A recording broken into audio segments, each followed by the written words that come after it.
Hare Krishna, everybody. Hare Welcome Krishna, to the Darsh. Hare Krishna. Hare Krishna, Hare Krishna, Darsh. Welcome to the Bhagavad Gita course for the welfare of all the devotees, and I'm going to be singing the Narsimha-arti.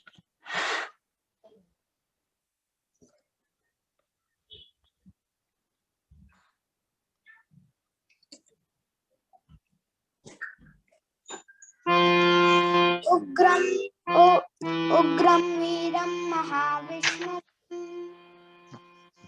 Ugram Veeram Mahavishnu Tam Sarvatomukham Narsimham Bhishanam Badram Mrityornumamyaham Ugram Veeram Mahavishnu Jwalantam Sarvatomukham Narsimham Bhishanam Badram Mrityornumamyaham Jai Narsimha, Narsimha, Jai Jai Shri Narsimha.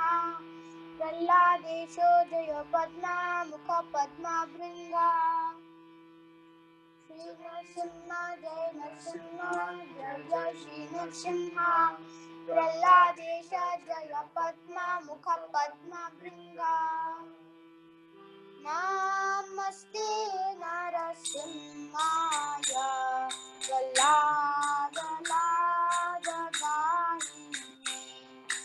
Namaste Narasimhaya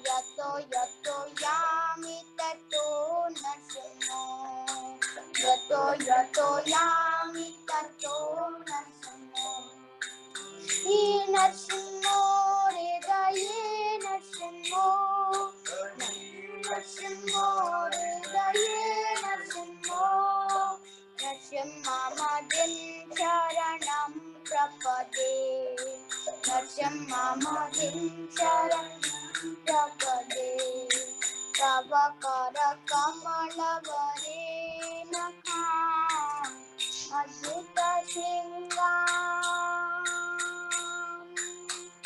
Dalita hiranyakashipu tano bringa Keshavadrita narahari rupa Jaya Jagadisha Hare Jaya Jagadisha Hare Jaya Jagadisha Hare Tava kara kamala vare nakha Adbhuta shringa Dalita hiranyakashipu tano bringa Keshavadrita narahari rupa Jaya Jagadisha Hare Jaya Jagadisha Hare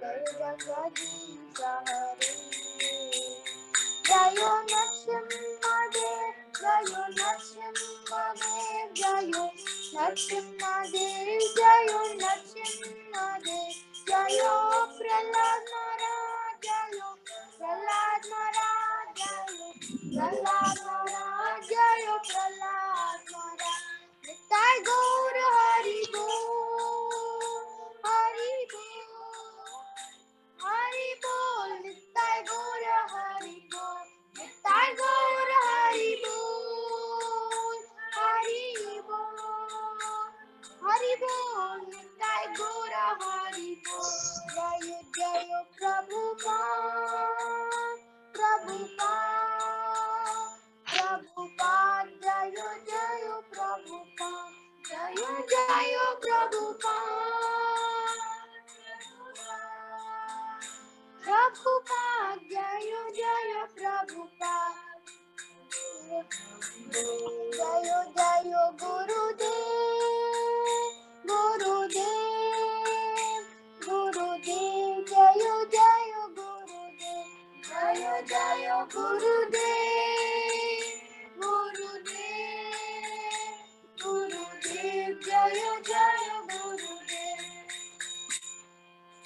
हरिनाम संकीर्तन की जय।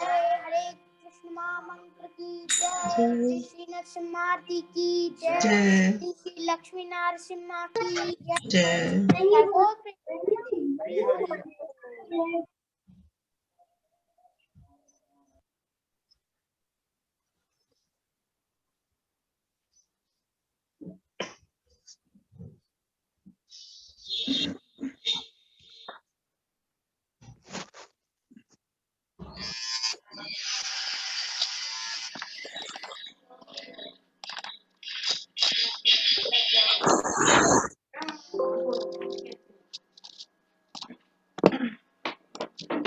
Hare Krishna, everyone. Hare Krishna, Prabhuji. Hare Krishna, Dandavat Pranam. Hare Krishna, Prabhuji. Hare Krishna, Mataji. Hare Krishna, everyone. Hare Krishna. Hare Krishna. Hare Krishna. Just give me a quick moment. I'll remove the background. Okay. Mataji, should I add anyone else as well for co-host? No, Prabhuji, Ravi Prabhuji has already been added. Both of us are there. Okay, perfect. Okay, so we will also, shall we do the Narasimha Kavacham? Somebody was Okay, we asking. will take another 5-6 minutes. I think we will do the Narasimha Kavacham as well. I'll post the lyrics here. Just give me a quick moment.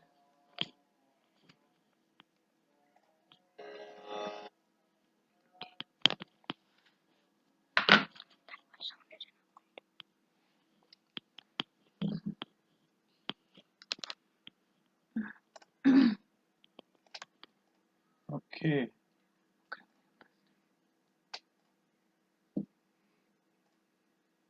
Are you people able to see my screen now?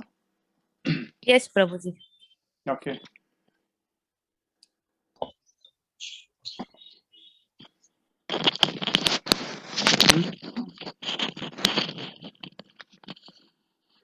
Start, Dash. Yes. Okay. वीरं महाविष्णुं ज्वलन्तं सर्वतोमुखं नरसिंहं भीषणं भद्रं मृत्योर्नमाम्यहम्। जय नरसिंहा श्रीनरसिंहा जय जय श्रीनरसिंहा। प्रह्लादेश जय पद्ममुख पद्मवृन्द। कवचं वक्षे प्रह्लादेनोदितं पुरा सर्वरक्षकरं पुण्यं सर्वोपद्रवनाशनं सर्वसम्पत्करं चैव स्वर्गमोक्षप्रदायकम्।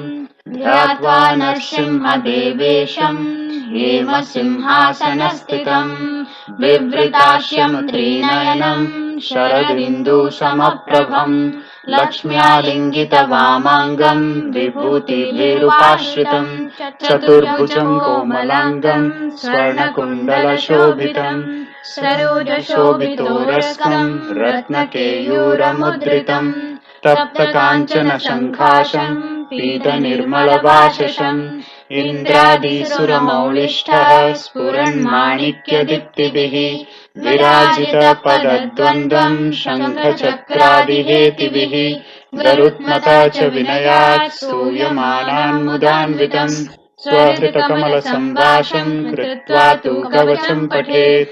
नरसिंहो मे शिरौ पातु लोकरक्षार्थसम्भवः सर्वगोपीस्तम्भवाश फलं मे रक्षतु ध्वनिम्।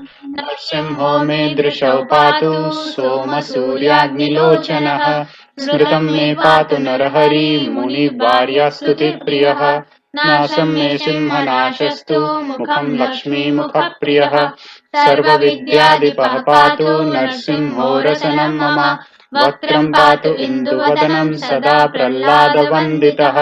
नरसिंह पातु मे कण्ठं स्कन्दौ भूभृदनन्तकृत् दिव्यास्त्रशोभितभुजौ नरसिंह पातु मे भुजौ करौ मे देववरदौ नरसिंह पातु सर्वतः हृद्यं योगिसाध्यश्च निर्वाशं पातु मे हरिः मध्यं पातु हिरण्याक्ष वक्षकुक्षिविदार्णः नाभिं मे पातु नरहरिः स्वनाभिब्रह्म संस्तुतः ब्रह्माण्डकोटयः कट्यां यस्यासौ पातु मे कटिम् गुह्यं मे पातु गुह्यानां मन्त्राणां गुह्यरूपदृक् पुरु मनोभव पातु जानुनी नररूपदृक् जङ्घे पातु धराभार हर्ता यशो नरकेशरी सुरर्राज्यप्रदौ पातु पादौ मे नर ईश्वरः सहस्रशिरसा पुरुषः पातु मे सर्वशस्तनु मनोग्रह पूर्वतः पातु महावीराग्रजोऽग्नितः महाविष्णुर्दक्षिणे तु महाज्वलस्तु नैऋतः पश्चिमे पातु सर्वेषु दिशि मे सर्वतोमुखः नरसिंह पातु वायव्यां सौम्यं भूषणविग्रहः ईशान्यं पातु भद्रो मे सर्वमङ्गलदायकः संसारभयतः पातु मृत्योर्नरकेशरी इदं नरसिंहकवचं प्रह्लादमुखमण्डितं भक्तिमान् य पठेन्नित्यं सर्वपापैः प्रमुच्यते पुत्रवान् धनवान् लोके दीर्घायुरुपजायते यं यं कामयते कामं तं तं प्राप्नोति असंशयम् सर्वत्र जयमाप्नोति सर्वत्र विजयी भवेत् भूमि अंतरिक्ष दिव्यानां ग्रहाणां विनिवारणं वृश्चिको रागसम्भूत विशापहारणं परं ब्रह्म राक्षस यक्षाणां दुरोपचारणकारणं भुजे वा तालपत्रे वा कवचं लिखितं शुभं करमूले धृतं येन सिद्धयु कर्म सिद्धयः देवासुरा मनुष्येषु स्वं स्वं एव जयं लभेत् एकसन्ध्यं त्रिसन्ध्यं वा या पठेन्नियतो नरः सर्वमङ्गलमाङ्गल्यं भुक्तिमुक्तिं च विन्दति 32 पठेत् शुद्धात्मानां निर्णं कवचसास्य मन्त्रस्य मन्त्रसिद्धि प्रजायते अनेन मन्त्रराजेन कृत्वा भस्मां वीर्मन्त्राणां तिलकं विन्यसेद्यस्तु तस्य ग्रहं भयं हरेत् त्रिवारं जपमानस्तु दत्तं वार्याभिमन्त्र्य च प्रसीद्यो नरो मन्त्रं नरसिंहध्यानमाचरेत् तस्य रोगप्रणश्यन्ति य च श्रीकुक्षिसम्भवः गर्जन्तं गार्जयन्तं निजभुजपटलं स्फोटयन्तं हठन्तं रूप्यन्तं तापयन्तं दिवि भुवि दितिजं क्षेपयन्तं क्षिपन्तं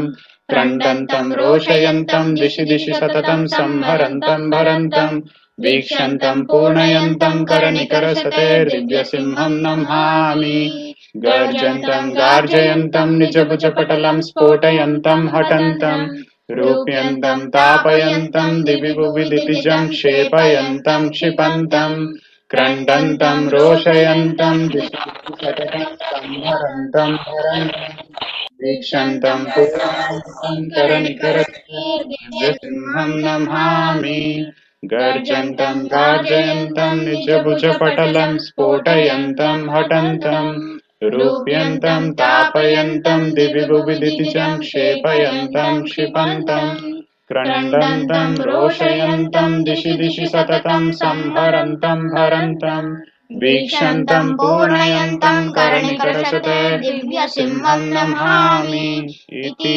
श्रीब्रह्माण्डपुराणे प्रह्लादोक्तौ श्रीनरसिंहकवचं सम्पूर्णम्।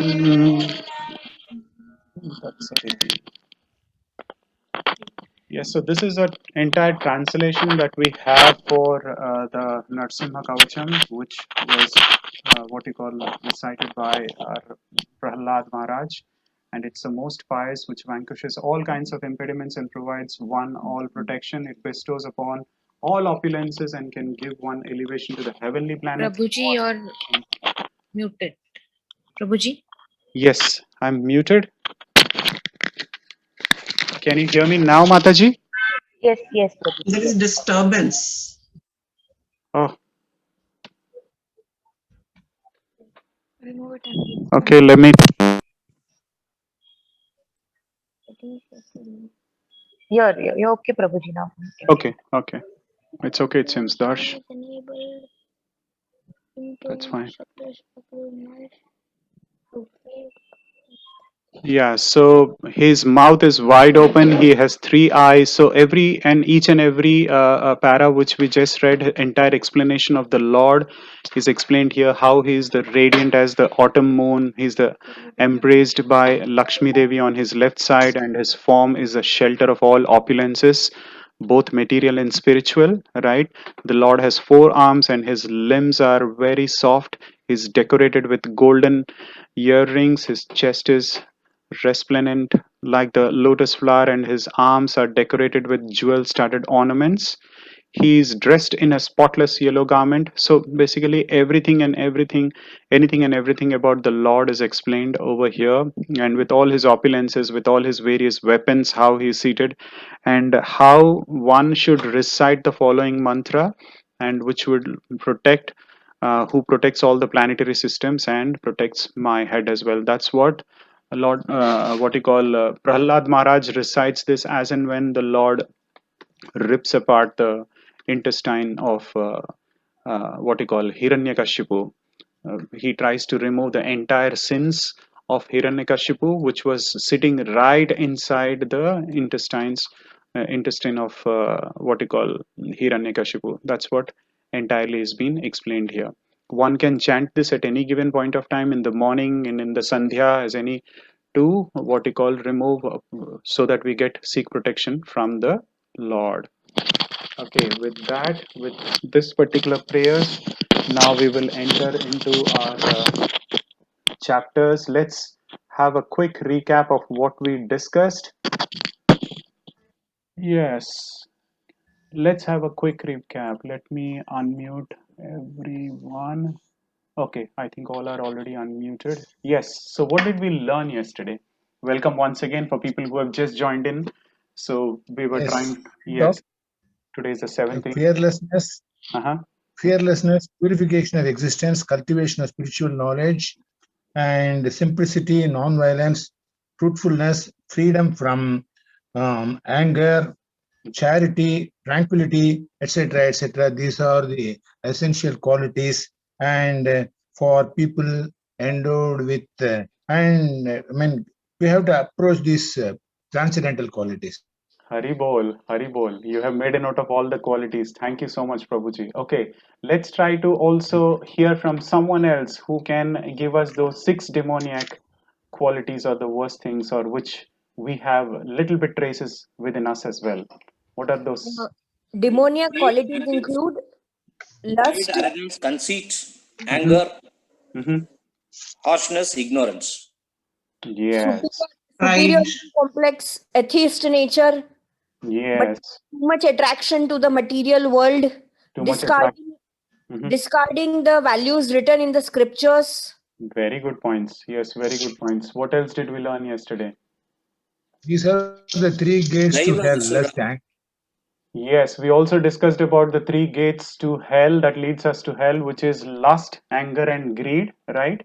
That's what we discussed about. And we also, scriptures, Scriptures are key to liberation. are key to liberation. Yeah. yes, the last 2 verses we closed with saying the scriptures are the key to liberation when followed by when followed through a bona fide spiritual master and a person who has a little bit of faith and who understands the scripture with respect and who understands the potencies of the supreme personality of Godhead will take immediate attention to the scriptures and also will surrender himself or herself to the bona fide spiritual master no matter what and take the shelter of the supreme personality of God.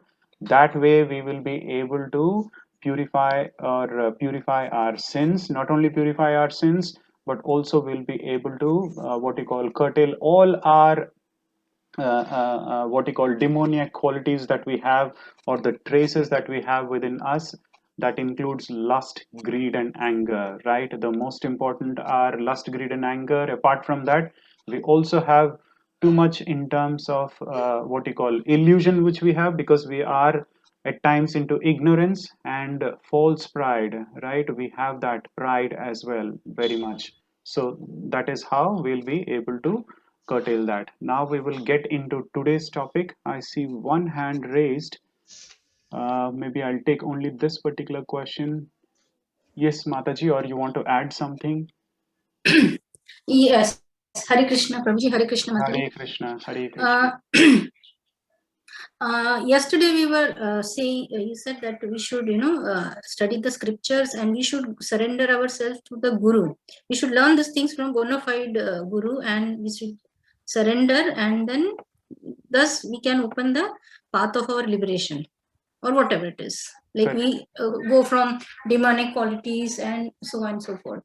But my question is, in today's world, we don't know how to find our true Guru, because number one, there are a lot of people who keep on, telling about that their sect is the perfect one, what their teachings are the correct one, and it's all like we don't know like whom to fall upon, whom to we should go, and the correct Guru. Because nowadays we see so many Babas, they do the pravachan and they just lure people and tell that these are join, take diksha from us, take diksha from us, but they are never available to us, because they are giving diksha to people in masses and 100,000 numbers. So we don't know whom to approach, and how will we understand this is the person, this is the Guru which who is going to liberate us, and who is the real Guru. And like there are a lot of people, you see, and we don't know like whom to go, because to find a true real Guru who is going to take care of us, who is going to show us the right path, it's very difficult in today's world, because total social media, this, that, from TV, from so many pravachans, this, that, and we are so confused. We don't know whom to go. Yes, you are right, Mataji. So the answer to this particular question, or rather maybe the suggestion which we have, is we already know the bona fide path, right? There are 4 bona fide path, right? And apart from this particular bona fide path, or from this particular bona fide path, we need to find a Guru. Now, in terms of how to find a Guru, now ISKCON has laid the policies, or in terms of how the rules are clearly laid. Now, what do I mean by that? So somebody who would want to get into ISKCON, who would want to accept a Guru, who would want to understand the tattva of the scriptures more and more, so first initially they will do their sadhana. What is their sadhana? They will start with their initial rounds of chanting, so on and so forth, right? I'm sure you have been already practicing all those things. So after that, what would happen? They will do something called as, after the sadhana, there is something called as Prabhupada Ashraya, right? One would take the shelter of the Prabhupada, who is a spiritual master, right? In that Prabhupada Ashraya, after that, there are certain levels. Can you please add sadhaka? I'll just check. Yeah, so there are certain levels in that where one would take some time to under, you will be under a shelter of someone, let's say a B, who will be mentoring you, or who will be sort of like monitoring you for that point of time. Now, who's that person? It might be a Shiksha Guru, right? I'm not talking about a Diksha Guru at this point of time. So you will be a sadhaka, sevaka, and all. First is Shraddhavan. Yeah, Shraddhavan, Sevaka, there you go. Sadhaka, Upasaka, and Shashraya. Yeah. Mataji, first part of the question that you asked is there are so many people who are gurus in today's world, and it's very difficult to find a proper guru, is what we are also doing the classes with, Mataji. So in today's world, there are many people who will wear saffron, but they don't follow the rules and scriptures that was given, and it becomes difficult to find. There are lots of people who are doing a lot of fraud, and one should be very careful, and this is a very valid point you're asking, and hence ISKCON has laid extremely strict rules where we don't go with the way it is grown. That is, the ISKCON has grown only on, like, you will have a Shiksha Guru who will be assigned, who will be taking care of you personally, who will only connect you to the main Shiksha Guru, that is Srila Prabhupada. So now, first we will go for the qualification, Mataji. Qualification is a person who is a guru, not only teaches what he is teaching, but also he should be following. So there was this incident where one of the guru was asked, one of the guru came with a child, one of the child came along with the mom, and the mom came and asked, I would like to know, my son eats a lot of sugar. I don't know how to curb this sugar. So the guru told, can you come after 1 week? I'll give you a solution. And the mother came along with the child after 1 week, and he told, you have to control whatever you're eating, and you should stop eating sugar. It's not good for your health. So don't even turn towards your sugar, and control your senses whenever you feel like eating, he told. Then you could tell the same thing to me last week. Why didn't you tell? The mother asked. Then he says, because even I had to curb my sugar. And because I had to curb, I had to call you back after a week. So the perfect guru is somebody who is not only preaching, but also he is practicing and applying, and he knows how to preach others. That is the level of understanding one should have at a guru's level.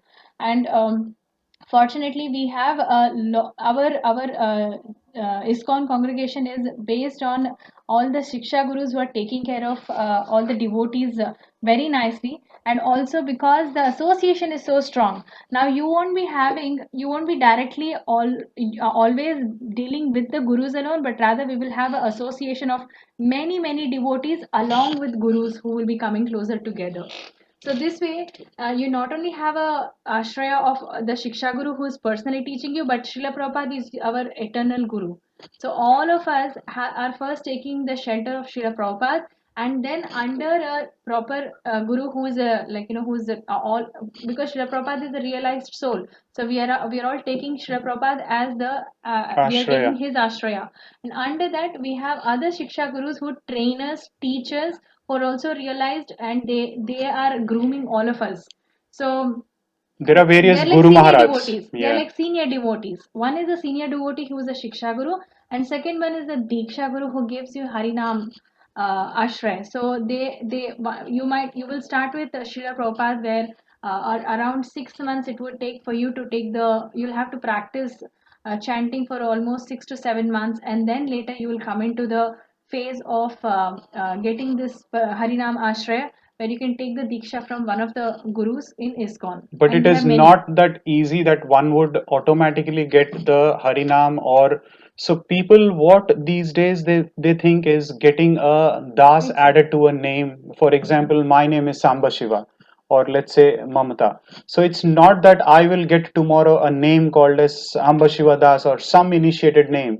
So but that is the beginning, is what we should consider. For example, just to give an example for our case itself, we have been thinking about initiation since long, And we have but applied for it. we have almost applied so for many- for so many years now, but We're we have waiting. already thought in our heart and mind and heart and soul that yes, he's our Guru Maharaj. So if initiation comes today, it doesn't matter. It comes tomorrow, it doesn't matter. It doesn't come after years also, it doesn't matter, because we have already treated and realized who our Guru Maharaj is, and we have established our Guru Maharaj within our heart and soul, and we have been religiously practicing it no matter what. So there are many who are just waiting for a name. They think that this is like a entry ticket to Goloka or to going back to Godhead. No, it is all, as you rightly mentioned, Mataji, there are many gurus who you will find out, but it all applies to, at the end of the day, to us, as to how Shraddhavan we are, how Nishtha we are following. Automatically we will be able to find the information everywhere, and also Lord will be able to show us the direction and guide us in that direction as well, because we can see the steps from our end as well. Why we have been waiting? Yes, we have been waiting, and we are okay. We don't feel that it's a wait time for us. We feel that we are still not eligible towards the initiation. So it is fine, as long as Lord's mercy is not on us, we are okay with it. That's how one should think, is our understanding, Mataji. Hope we were But able you should to. apply on your own also. You should volunteer to apply for it. So there are certain application forms which we were about to discuss about it during our the Bhakti Bhakti Vriksha. Vriksha. But since you have asked, we thought we will discuss about it. But usually this is all discussed during the Bhakti Vriksha. Yes. So there are certain application forms one would follow. One would take shelter under a particular guru who will monitor for certain period of time, and the rest is left to the person or the devotee who is doing the sadhana at their own or not. That is up to them as to how many rounds they are following. Are they following the Shishtastakam in the morning? Are they following Artis in the morning? Are they doing Sandhyas? Are they offering Bhogas? For bhoga offering also there is some kind of a procedure. Yeah, Are yeah. they doing deity But all worship this or will be not? taught to you, Those all Mataji. those things will be taught Taught here to at taught by the Shiksha ISKCON Gurus. by the Yes. Shiksha Gurus. I don't know I was able to answer the question or we were able to give that information, Mataji. Hope maybe we can discuss. Hello? Yeah. Yes, Can you hear sir. me? Yes, Yes, Mataji. Mataji. Yes, yes. Okay. What I find from your answer is kind of it is kind of a more of a systematic academic starting. Yes. First, you have to learn maybe the chanting, then scriptures, and so on and so forth, and then more of. I think it is a more of academically based progress, something It- like that. Yes, It's Mataji. not What only happens is in other cases, in other paramparas, what happens? It's more of a how you're doing, practicing certain things, or it's a more of a devotion. But here, Yes. not only that we need to follow devotion, we also believe in Prabhupada believes in devotional service. So you have to offer your services. How do we offer services? By you have to cook and offer, and also you'll have to learn Shishtashtakam. It was given by Chaitanya Mahaprabhu, and he has given certain instructions. So there are two ways of serving the Guru. One, you will do it by Vani, and another one is Vapu. Vapu Means service. you are sitting personally with the Guru and you're offering those services. But Vani is, Srila Prabhupada has already given enough number of books. So you will read those books and you will try to inculcate those things in your own life. Like now you're reading Srila Prabhupada's book of Srimad Bhagavad Gita.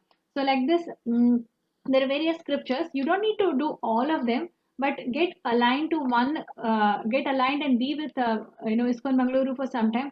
They'll give you a, it's a very systematic thing. We'll give you what are the things, like 10, 15 things that you need to do in the next 6 months, and then you will automatically That will be, increase your faith and surrender towards the Lord, Mataji. So basically, yes, you will get a knowledge of why we are following this, what are we following this. Just just by connecting to the Lord, rather than just doing devotion, you will also understand the tattva of as to I'm doing this, why am I doing this? Right? If I'm doing deity worship, how is that helping me? Right? And it's helping me to what you call purify my senses. For example, yesterday our Ruchi Mataji was asking as to why shouldn't I do meditation in this particular yoga? Yes, we can do meditation, but at the same time, what we are doing is just like that Kurmangani we learned in the second chapter, who withdraws the limbs. Here it's like when you're doing meditation, maybe you're forcefully controlling your limbs, all your senses over here. But when we are chanting, it's not like we are forcefully controlling them. Rather, we are at a pointed attention towards the Lord we are trying to do with our senses, right? So that way we know that we are not renouncing it directly, but we are utilizing our senses onto the lotus feet of the Lord. So there is a science behind it, and we explain the tattva between the sambandha, abhidaya, and the prayojan aspect of it, all together three. And that way, our nishtha towards the Lord and our bhakti from devotion, it will become into devotional service. That's what we are trying to explain, Mataji. yes. Mostly, most of the paramparas, they would just go with just praying, just regular artis. But that's not at all. You'll have to provide your services also. That's when you're actually providing devotion. Otherwise, it becomes fanatic sometimes. Right. So what we will do is maybe we will take the questions maybe a little later. Now we Yes. will jump into the session, and then we will park this question. I hope if this is fine with everyone. Mataji's raised hand again. Sudha Mataji. Is that fine, No, Mataji? no. I haven't raised it. It was there. I didn't Okay, lower it. okay, Okay. okay. Thank you, Okay, that's Mataji. fine. Hare Thank you Krishna. so much. Prabhuji. Oh God, again. It's Have okay. you got hurt near your right eye? Me? Yeah, left eye. No, not at all. No, this Uh, was from childhood. That was from no, childhood. Hmm. I thought you got hurt today. No, no, no. That was from childhood.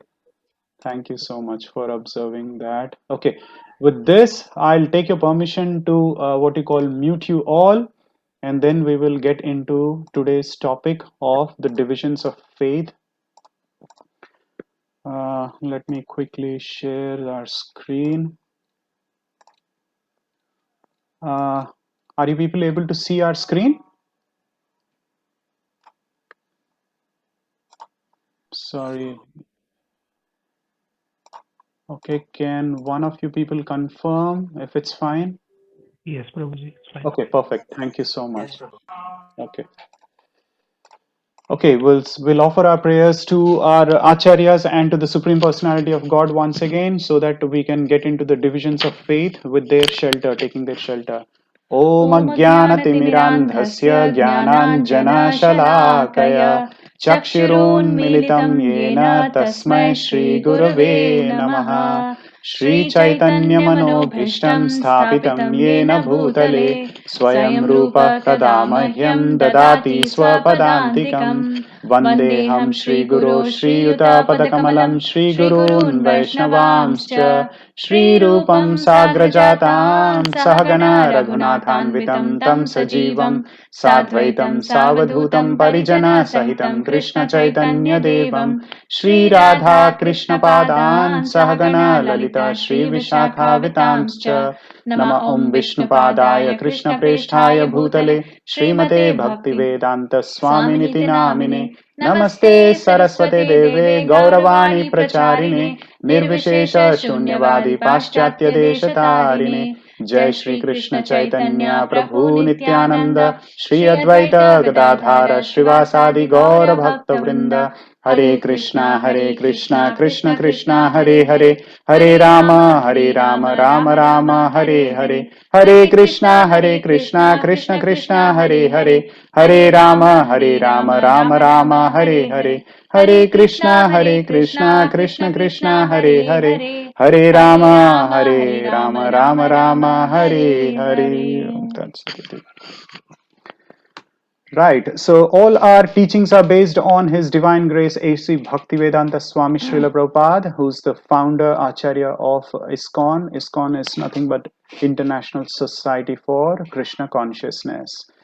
Right. So we learned in all the chapters starting from 15th and all how we have seen the Purushottama Yoga, how the banyan tree, what you call, spreads its branches everywhere. Then we described about the leaves and so on and so forth. Right.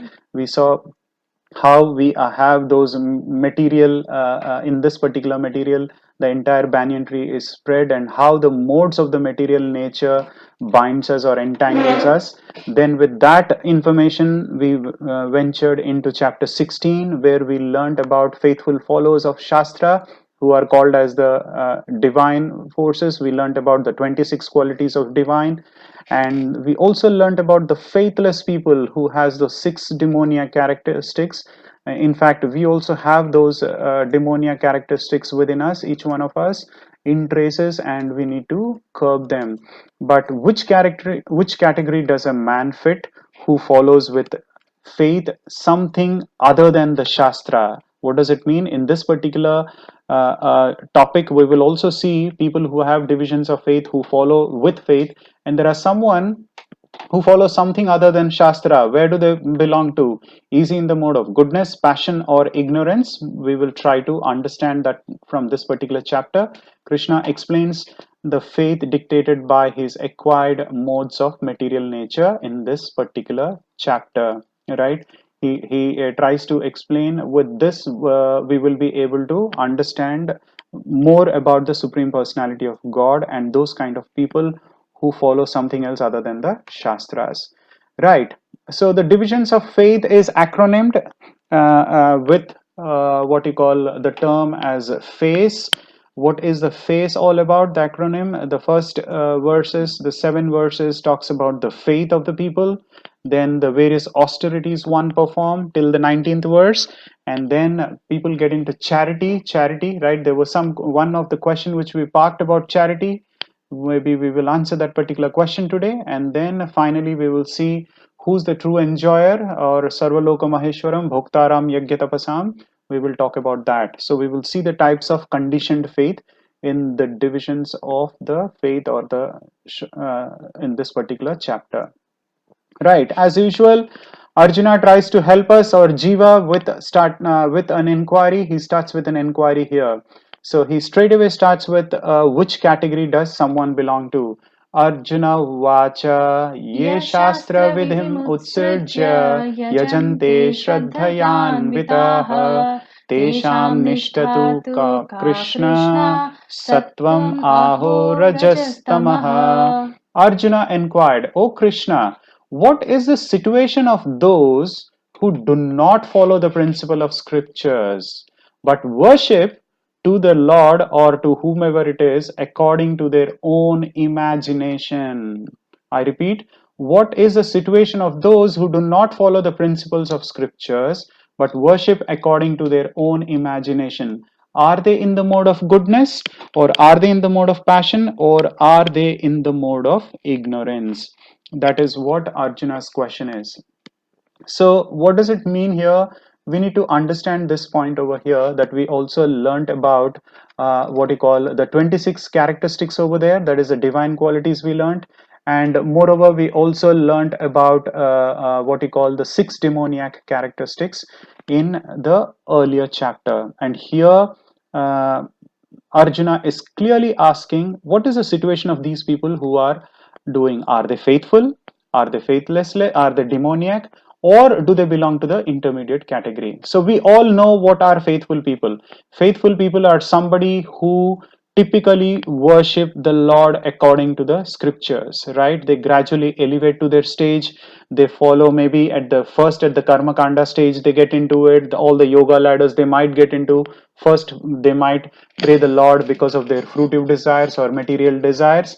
And then finally, they will maybe at times someone would take the path of an elevator and directly go to bhakti. We also discussed about the 4 types of people who are distress, artharthi, jnani, and jignashu, right? Who takes the path of their own way.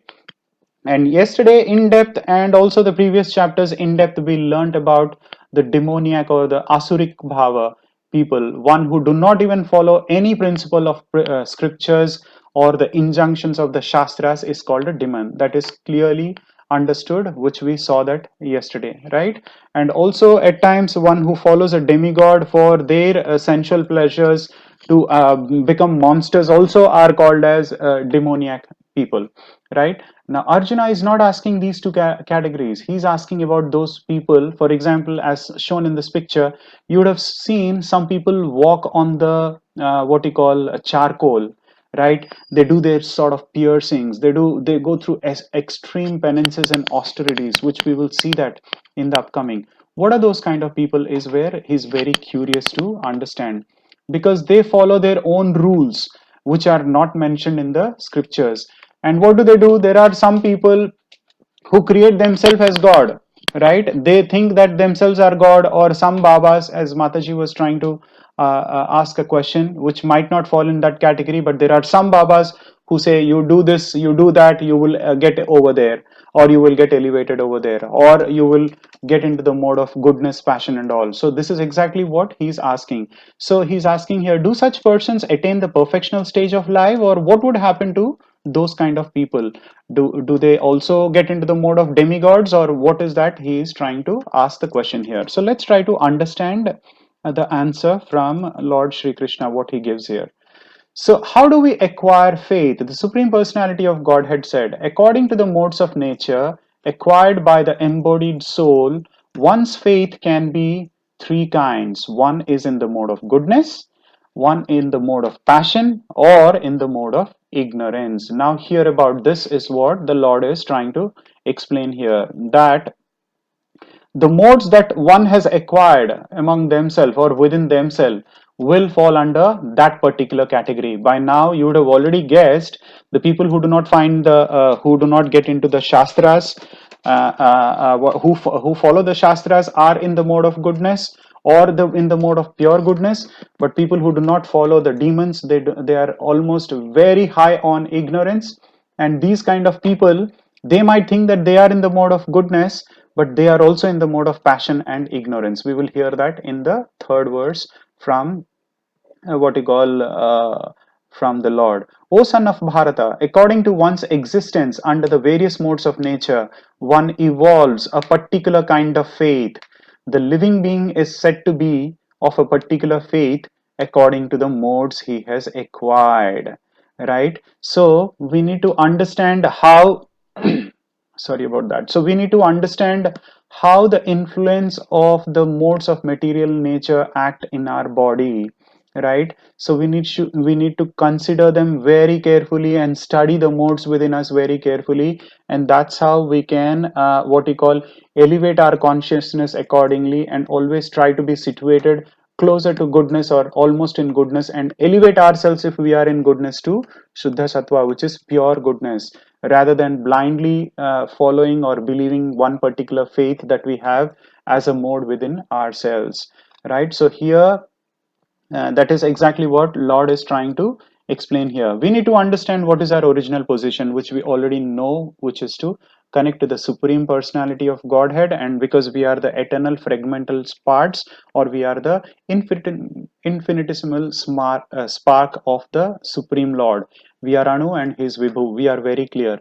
And we need to understand what is the cause of this particular conditioned body we are, right? Because of our karmas we are here in this particular, and what is a resultant of it, and how we need to. So basically we need to understand what is the purpose of our life, what is the goal of our life, so that way we will be able to what we call surrender ourselves with a faith to a spiritual master and the shastras and move forward. Okay, so that is where the types of worship comes into picture. What are the types of worship? We will see forward how the people follow, or these people who have an intermediary path, who do not who are faithless, or who are not faithless with the scriptures, who are in an intermediate path. How do they follow is what we will see.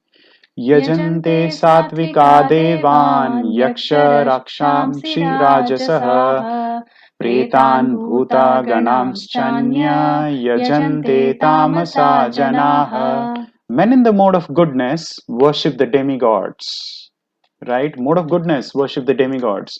Those in the mode of passion worship the demons, and those in the mode of ignorance worship the ghosts and the spirits. We have already learned this in the 9th chapter as well. Previous to that also we have learned in the 7th chapter. 8th chapter also it is mentioned.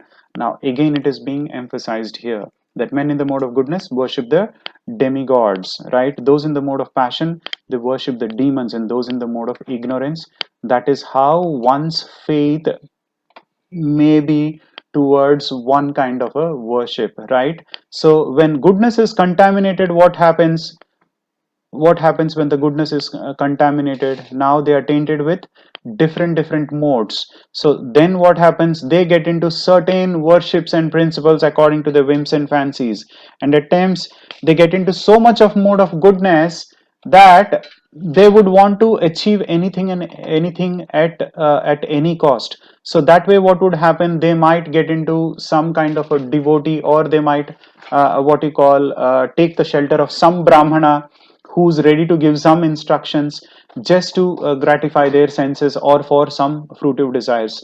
But the real principles of religious faith is situated in the mode of pure goodness. It is not in the mode of ignorance, nor in the mode of passion, nor in the mode of goodness, but the real faith is situated in the mode of pure goodness. That is what Lord is explaining again and again, that you should be very much into shraddhavan he's again saying. And satvika, more satvika, shuddha satvika is where you offer bhoga to the Lord. That is what is being emphasized here in this particular verse, which talks about shraddha means strong faith is a product of material goodness.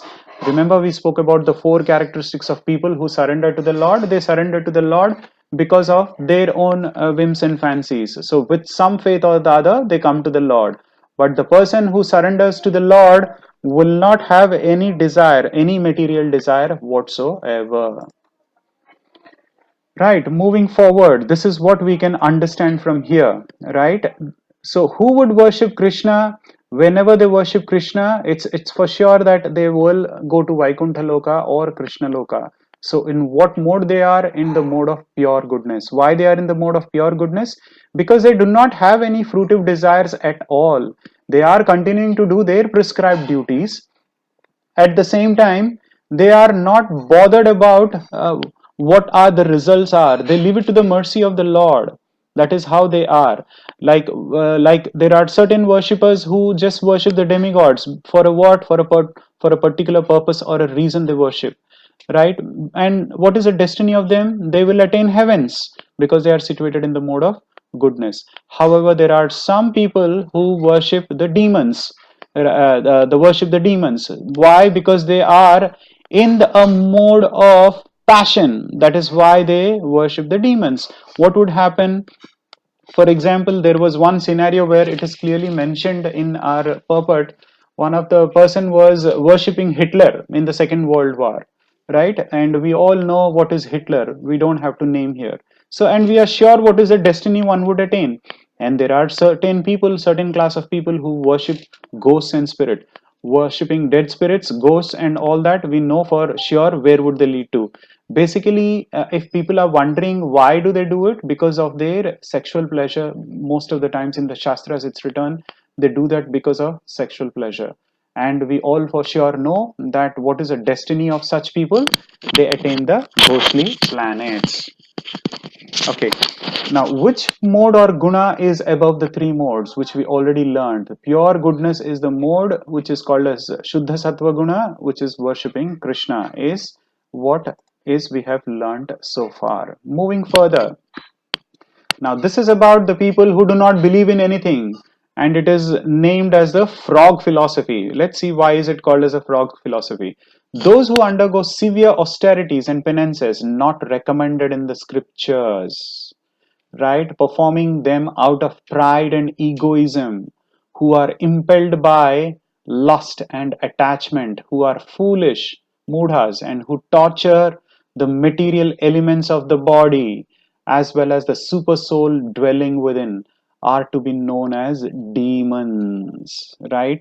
What is a frog philosophy? Actually, if I'm sure you would have heard about something called as a frog philosophy, is there was a frog which used to stay in its own well, and it used to think that the well, it's so huge, the water is so huge, so the frog never used to think that the outside world is bigger than that.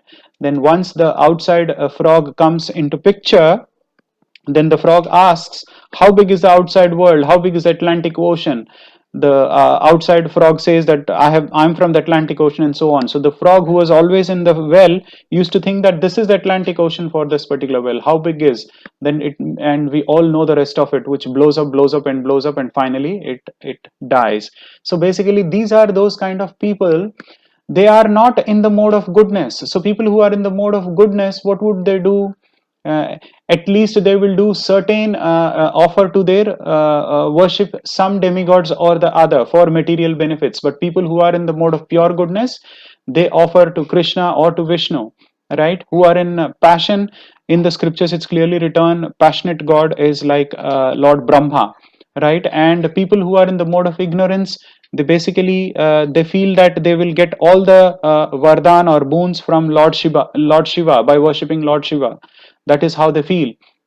But here these people are way beyond that, right? These people are way beyond that. What is, they are not even situated in any of these kind of modes, because they are because of their pride and egoism. They are very high in passion and in ignorance.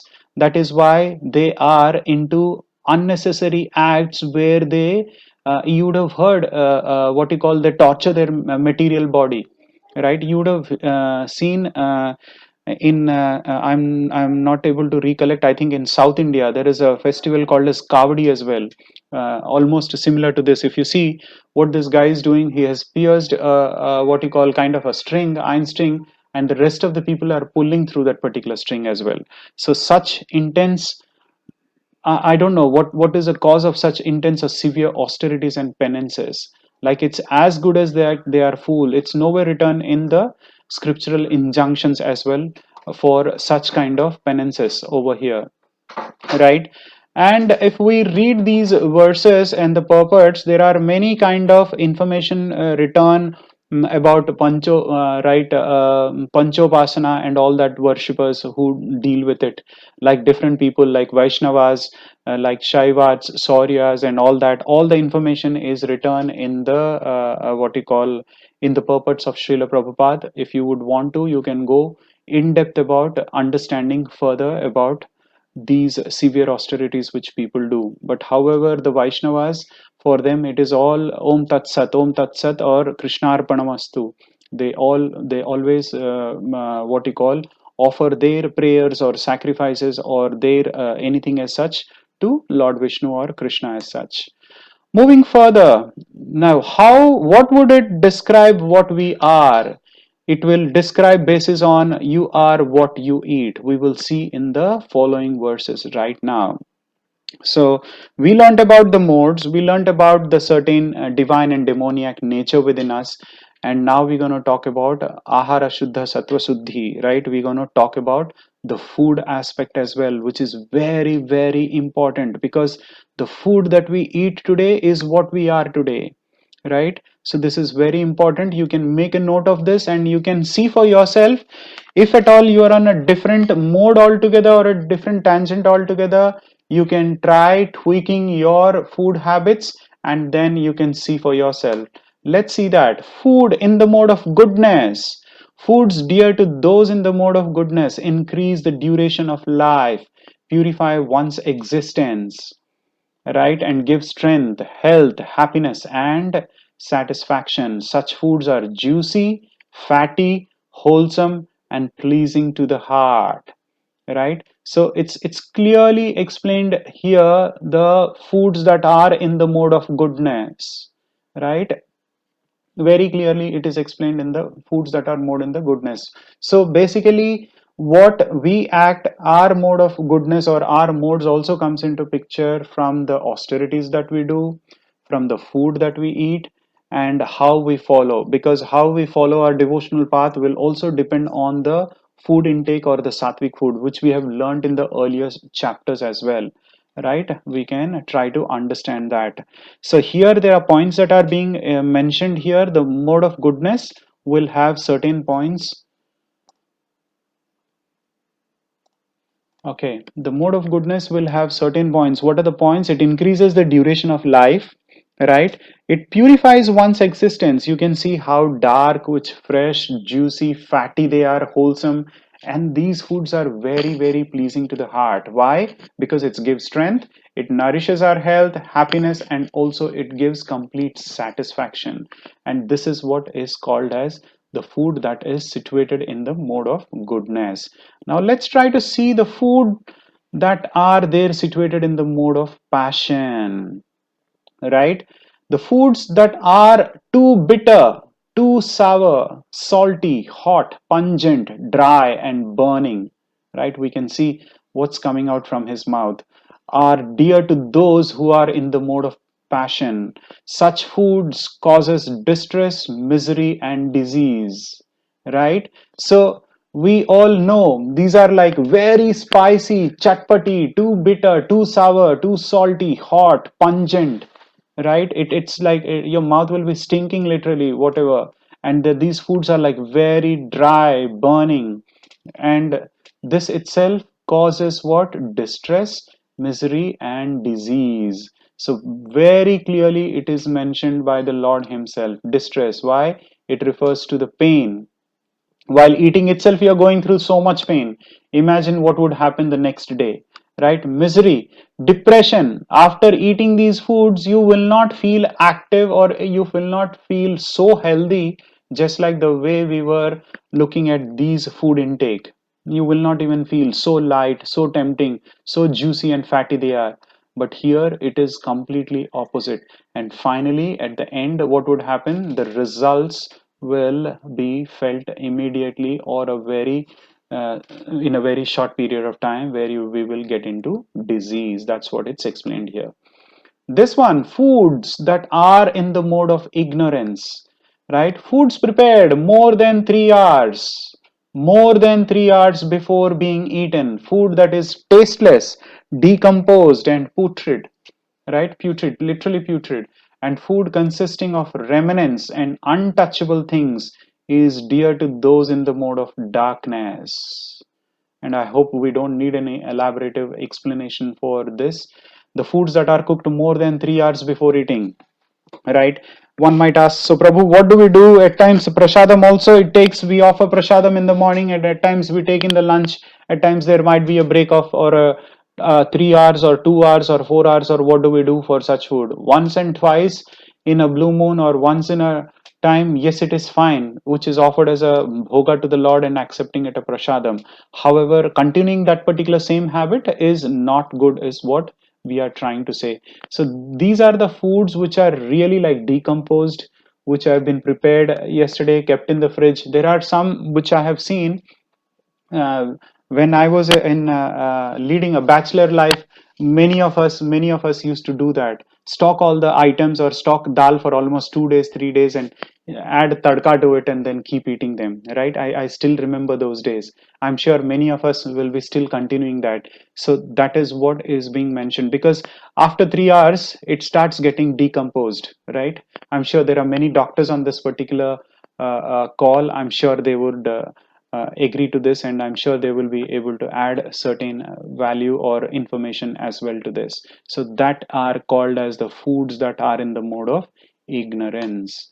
Moving forward, we also know animal killing is a sin, right? Everyone is a jiva. Everyone who looks towards is a jiva. A self-realized soul will see Pandita Samadarshina, right? That is exactly what we are trying to understand here. So don't make your body a graveyard, right? Animal killing, so it's as good as like violence, be it goat, calf, chick, cow, goat, whatever, pig, or the cow slaughter, which we are, and cow is our gomata, which is, we see that very clearly. And so any kind of killing that we do is really horrible.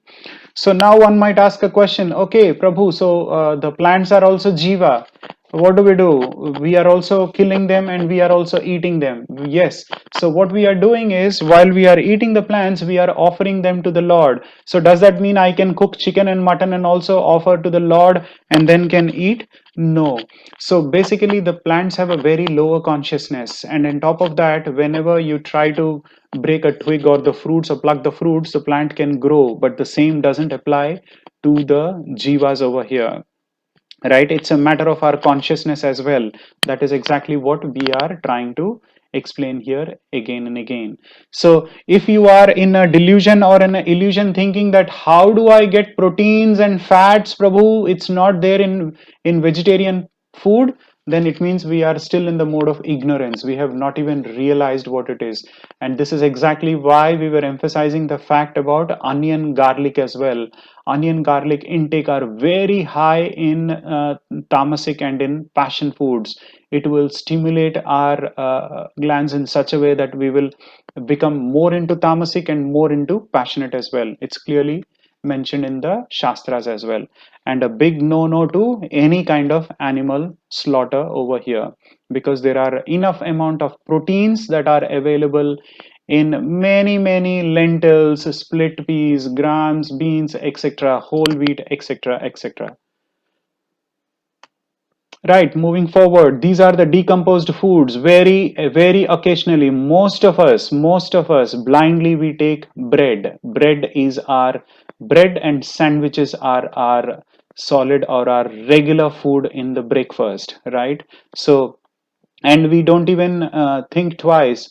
If you see, there are many civilizations. If you just go and Google it, you will find out, in fact, in many civilizations, be it Roman, be it any civilizations, most of them, they never used to eat bread as well. In churches also, they never used to bread, wine, and three things. I'm forgetting the third thing. So this is what they never. But now our staple food has become as a bread. Moving forward, diseases related to food habits. This is self-explanatory, right? Now, if you eat greens and if you eat juicy and fat, only green and vegetables and fruits and vegetables, you know what you will get into, right? The picture itself is self-explanatory. So, and if you eat Coke, if you eat drink, anything and everything, what you will end up with, you know that. I don't think this need to be explained further. Moving on. You are what you eat. Make healthy choices. Food that we eat is broken into three components. I'm sure all the doctors who are there on this particular call would give this information. So grossest ingredients: stool, middling ingredients absorbed into flesh, and the subtlest ingredient absorbed into mind. So now you can choose your path accordingly. Which is the ideal path for you? You can choose accordingly. Do you want vegetable, green, juicy and fat fruits and vegetables, or do you want to get into all these flesh or all these kind of food which we term it as decomposed? We don't know when it has been cooked. So the best ideal or the best food is rather eat Krishna Prasadam. Prepare bhoga for Lord Krishna, because why? You prepare it then and there. You want to prepare kachoris, you want to prepare samosas, prepare it then and there. Not the kachoris or the samosas which are there in the ready-made samosas. You get them deep fried and offer it to Lord. No, you prepare it with love and devotion for the Lord, right? And that's exactly why the second point is emphasized over there. Cooked with good consciousness. That is very, very important. That is exactly why initially when we spoke about generally, if you see the devotees, generally devotees do not take food elsewhere.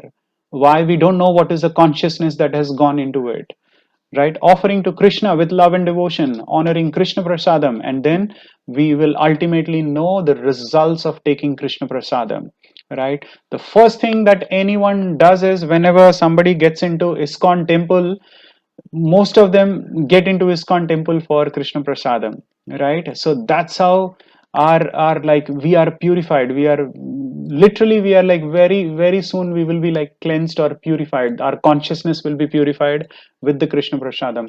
For example, whenever somebody says, "Oh Prabhu, my brother, my sister, my family people, they don't believe in Krishna consciousness. How do I bring them?" So that's what we always say. Chant for them, offer them Krishna Prasadam, offer them Krishna Prasadam. That's how they will elevate their consciousness. Now in this particular section, we will see the sacrifices in this mode. Of sacrifices, the sacrifice performed according to the directions of the scripture as a matter of duty by those who desire no reward, right? No reward, no fruitive results, is in the mode of or is in the nature of goodness. And we know the sacrifice or the best sacrifice in our Kali Yuga Dharma is the chanting of the holy name. Hare Krishna, Krishna Krishna, Hare Hare, Hare Rama, Rama Rama, Hare Hare. So it is very important and very clear. It's given. What are the three things that are given? According to the directions of the scriptures, and performed only as a matter of duty. And what is the third thing? Who do not desire for any reward.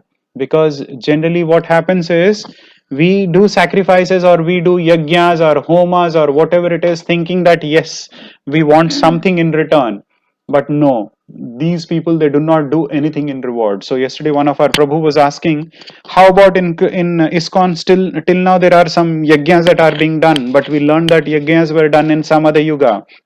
How is that? Yes, we are doing for the welfare of the mankind and we are offering it to the Lord, right? Yajno vai Vishnuhu, we are doing it for the pleasure of the Lord. So you can continue to do your yajnas, right? That's how you can continue to do those yajnas.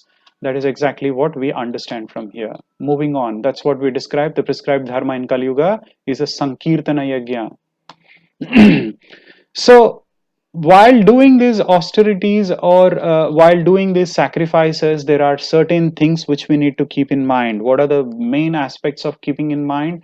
We have to take care of the austerity of our body, right? Austerity of body consists in worshipping of the Supreme Lord. Apart from worshipping the Supreme Lord, we should also offer our obeisances or dandavats or namaskars or obeisances to the brahmanas, the spiritual masters and superiors like a father and mother, and in cleanliness we need to do that and lead a simplicity life, celibacy and non-violence. That is the best part of our austerity of our body, right? We also spoke about austerity the other day. One of our Matajis was asking what exactly is austerity. By getting out of those material entanglements, no fruitive desires, austerity of speech, austerity of mind, vachavegam, manasa krodhavegam, we learnt about that. So this is where we are talking about This is the Shashtanga Pranam, what generally all the men do, and this is the Panchanga Pranam, which generally women do. So that is how one will be able to get into the austerity of body, mind, and speech.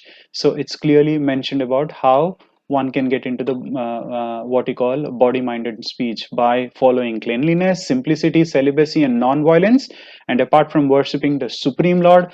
So if you see, many at a times, people who are in a material desire, what they do, as and when they see a temple, they will go down and they will bow down and they will ask for some material pleasures or something. But a true devotee will flee to the lotus feet of the Lord, and then they will bow down no matter whatever, wherever it is. For example, if you have seen a devotee, as and when they get into your house or anybody's house, a devotee will just offer their obeisances to the Lord, because they do not have any fruitive desires. They just offer obeisances to the Lord because they would want to surrender. That is exactly how the austerity of body is maintained. Austerity of speech, which focuses mainly on our feelings and emotions. Austerity of speech consists in speaking words that are truthful, pleasing, beneficial, and not agitating to others, and also in regularly reciting the Vedic literature. Right? If you have understood, let me ask a question here. Let me see how many people know the meaning of a muni. What is the meaning of a muni? Sage, Prabhuji. Muni is Muni is the person who maintain equanimity in all circumstances. equanimity in all circumstances. Okay, correct. What is somebody said sage, Mataji, one of our Mataji said sage. Okay, what else? Sage, even I feel it is sage. Okay, Rishi. rishi. So then what is the difference between muni and a rishi? Narada Muni, we call Narada He is, Muni, right? Why he is he not remain called? as Monuments, I think those who are Muni not is talking and keeping quiet himself. Very good answer. Yes, that is the exact meaning of a muni. So muni is someone who is always moni, who is Yes, like yes. who maintains moni. Thank you so much, Mataji. Yes, almost all the answers were correct, but Correct. this is the perfect closest answer. So Muni is remain. sorry, I don't know whom I unmuted. Yes, sorry, go ahead. Someone was adding something, Mataji.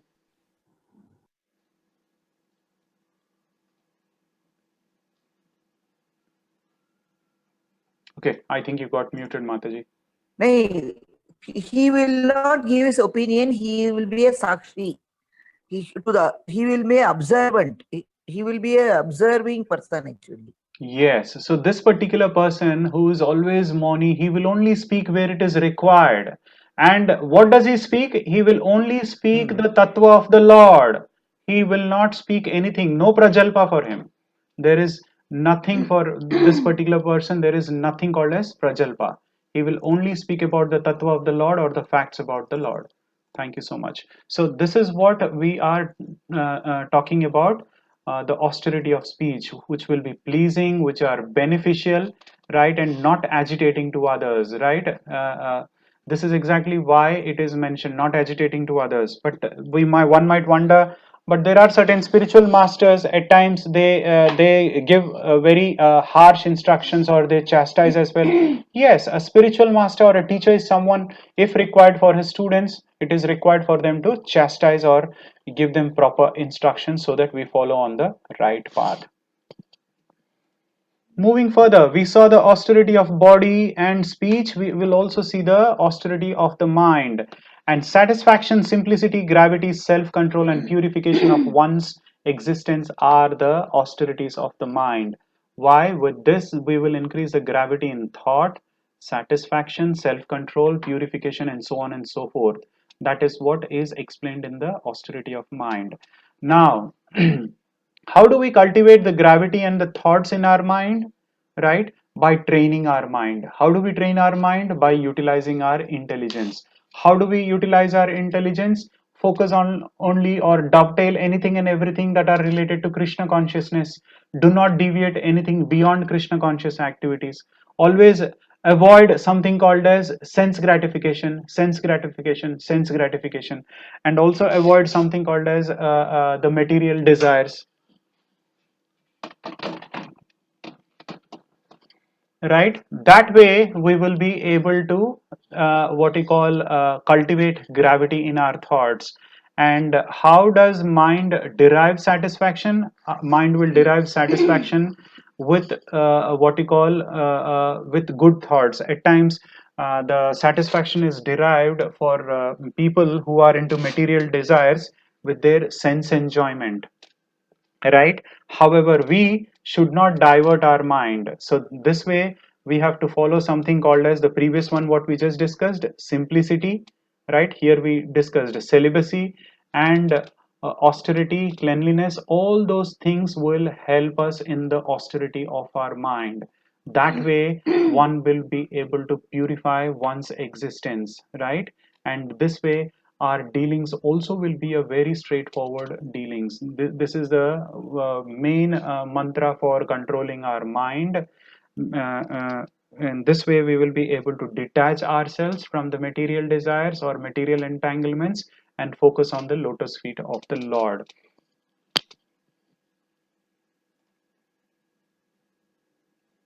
Okay, moving on. This is the way how Vibhishana, we all know, we have heard about it. So this is exactly how Vibhishana led a pure life.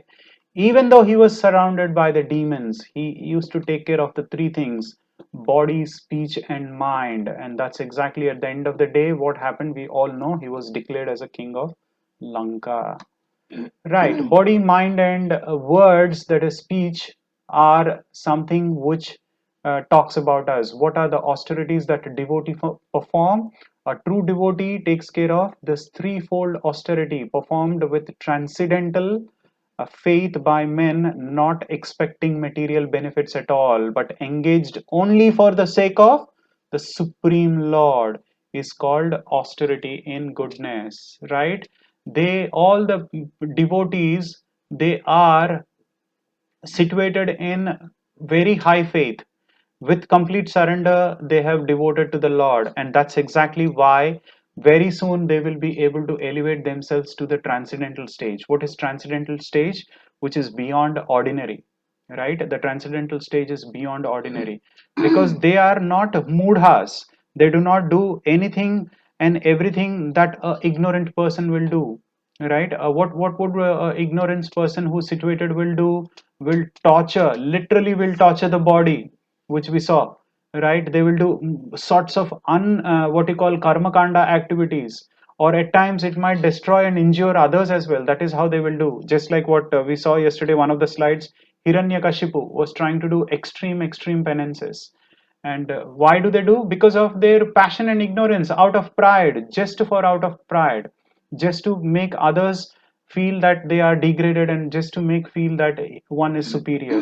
But however, a true devotee who's situated with the transcendental faith in the mode of goodness and above goodness will not expect any material benefits and do it only for the pleasure of the Supreme Lord. Now this was something which we needed to discuss, right? Charity given out of duty without expectation of return at proper time, place, circumstances, right? At proper time and place, and to a worthy person. This is very important to understand. And to a worthy person is considered to be in the mode of goodness. Hope you people remember we spoke about Desha Pata Kala, right? And time, place, circumstances, and to a worthy person as well. We discussed when you people asked a question. Why as a duty it has to be done? Because we should not be expecting any return out of this particular charity, right? Proper time and place. What do you mean by at a proper time of place? For example, they do it at the point of pilgrimage places or during lunar or solar eclipses, right? During Ekadashis and all, generally people do at a proper time and place. It is done. Now one might wonder, okay, Prabhu, wait a minute, at pilgrimage places, we see that there might be so many thugs as well, right? How do we take care of that? Well, we believe the Shastras also says that people who are at a conscious, they have already increased their consciousness in such a way that they are relying on a particular dham. That way, their conscious, we are offering them in a offering to Vishnu, thinking that yes, their conscious level will also elevate in that way. Now, what is a guarantee that we have given to the right person? There is no guarantee that we have given to the right person, but we know for sure that we have given over there because the person is situated in a pilgrimage place. But yes, now these days, anyone and everyone who is situated in a pilgrimage place also, we are not sure if we are doing the right justice. That's the reason the best thing that in ISKCON we recommend is giving prasadam. If you can offer prasadam, that's the best thing to anyone and everyone. Right. To a worthy person, example, qualified Brahmana or to a Vaishnava. That's exactly why it is clearly mentioned here. Right. The other day, you people were asking about many questions in terms of charity. Can we do the charity to anybody and everybody? Can we do whatever donors and so on and so forth? Right. Yes, to a qualified Brahmana or to a Vaishnava. It all depends on the principles are clearly written here. However, if you would still would want to consider basis on your preference, yes, you can get into your preference and do your charity or your donors accordingly. That would be treated as a karma kanda activity, and you will be entangled in this in the mode of material nature. So what is a condemned charity? Given to a poor but unworthy candidate is what it's clearly mentioned. And such charity does not offer any spiritual advancement. So as long as we know for sure that we are giving to a devotee, because it would also help as a devotee and the person will elevate the consciousness, and that is exactly what the scriptural injunctions also says it very clearly.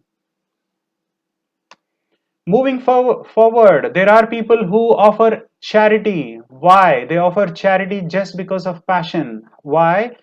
Because if you see here, but charity performed with the expectation of some return or with a desire for fruitive results or in grudging mood is said to be in charity in the mode of passion. People just want to show off. If you see in the picture, the guy is offering some charity and clicking a picture so that tomorrow he would want to go to his or her social media platforms and post it and want to showcase and show off to the entire world that look what I have done.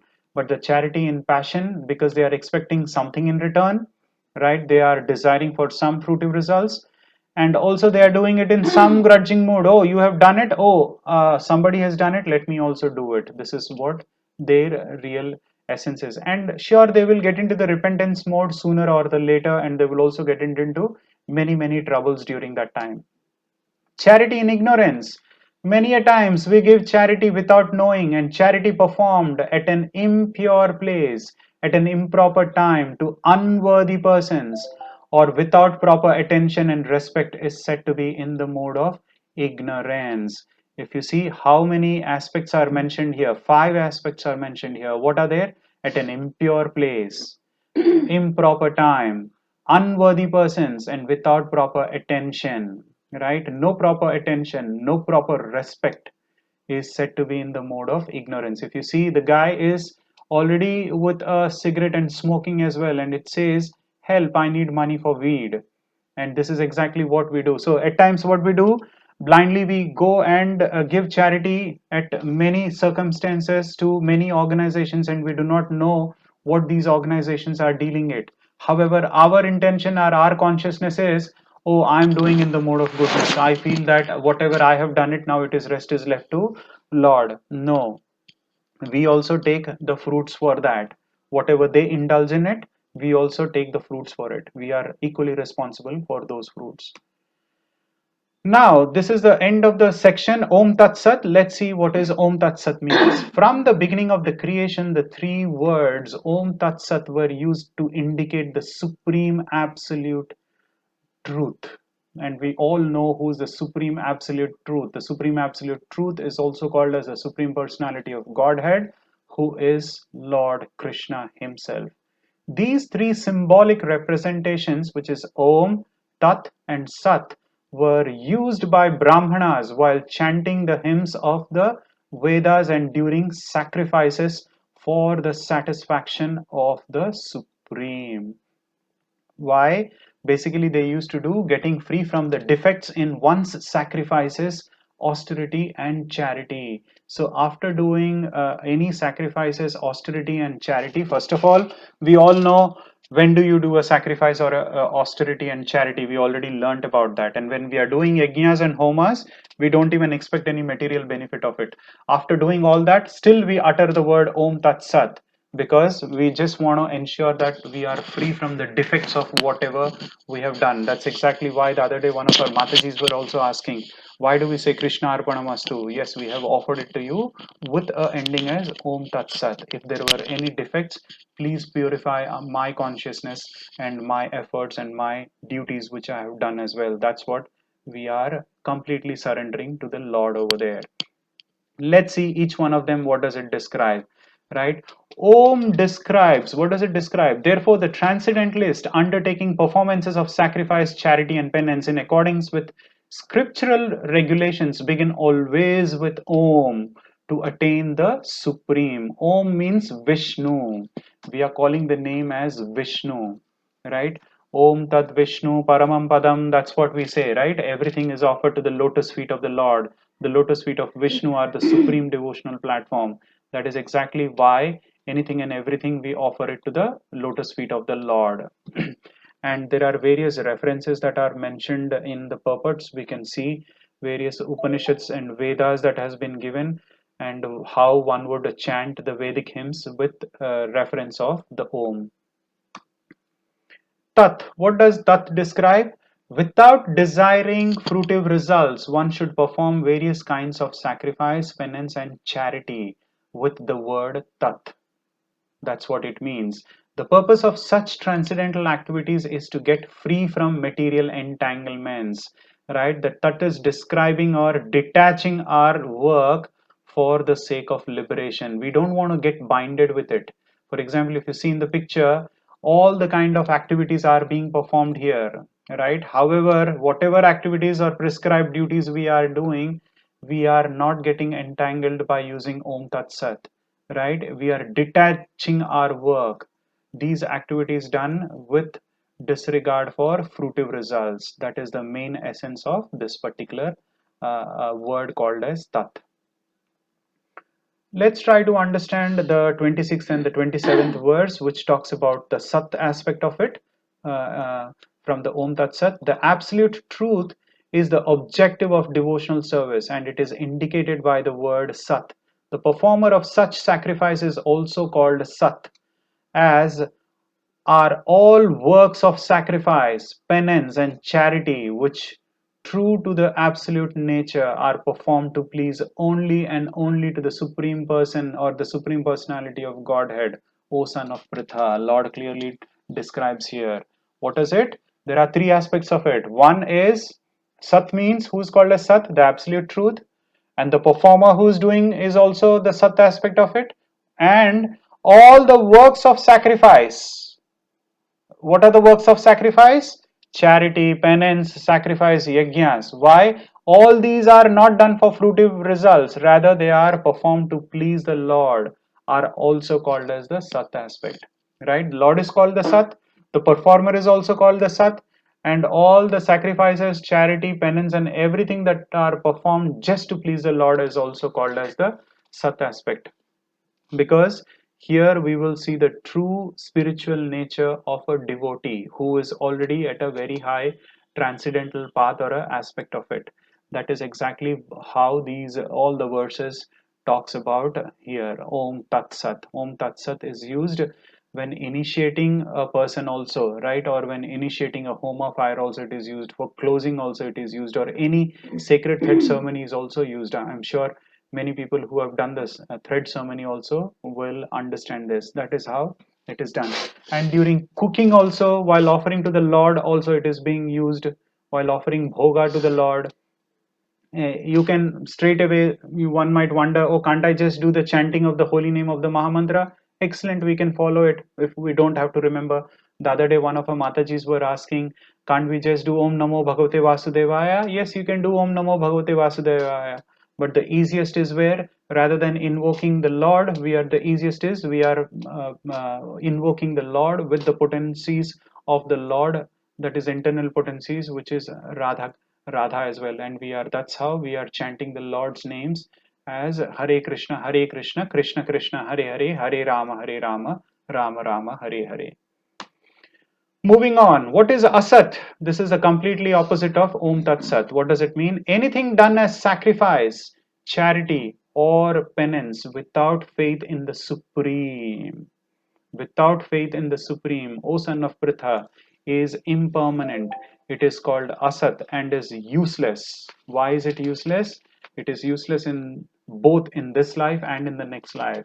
With this particular picture, I'm sure you will understand that all these activities Krishna is describing here as Asat, because all these are done, penances, charities, sacrifices, anything and everything are done just for the sake of fruitive desires.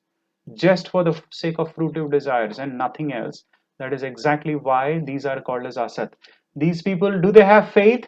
They do not have faith. The only blind faith they have is, if they do this, they're going to get something out of it.